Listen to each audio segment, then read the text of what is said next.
I write to my friend. He writes to me. I wrote to him last week. I've written to him twice this year.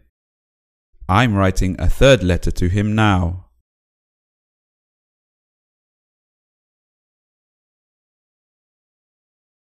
I write to my friend. He writes to me. I wrote to him last week. I've written to him twice this year. I'm writing a third letter to him now.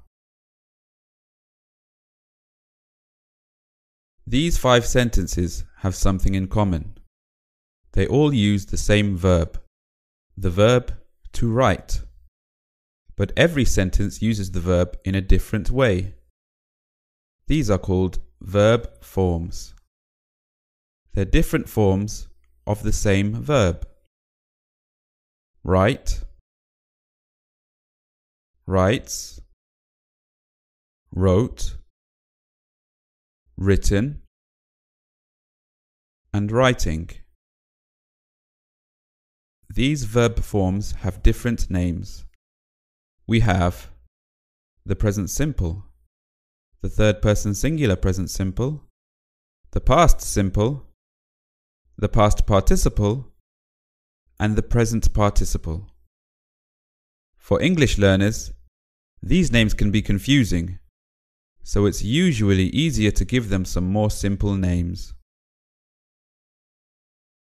To make things easy, we can also use verb 1, verb 1 singular, verb 2, verb 3, and verb with ing, or the ing verb. In each of our sentences, the verb to write changes according to the tense. Here, we have 5 different tenses, giving us 5 different verb forms. We have the present simple, the third person singular present simple, the past simple, the present perfect, and the present continuous. It's very important to remember that a verb form isn't always used with the same tense. For example, if we add the sentence, I didn't write a very long letter, we see that although it's a past simple sentence, it uses verb 1. This is different to our other past simple sentence, I wrote to him last week, which uses verb 2. So here we have the same tense, but with 2 different forms of the verb to write. Let's put the verb to write in a table. We have verb 1, write, verb 2, wrote, verb 3, written, the third person singular verb 1, writes, and the verb with ing, writing. Now, let's add another verb, to watch, to the table. There is a difference between these 2 verbs. So far, we've looked at the verb to write.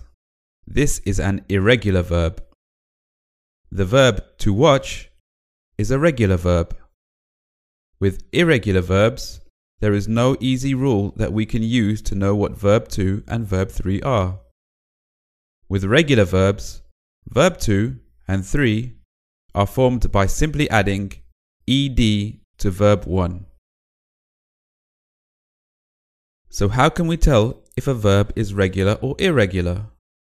When can we just add ed, and when do we have to learn new words for verbs 2 and 3?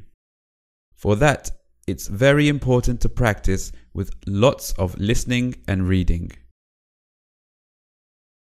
But to help us, there's a list of common irregular verbs on NextGenEnglish.com that you can download.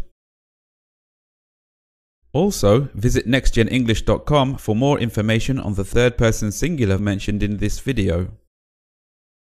So, to summarize, English verbs have different forms.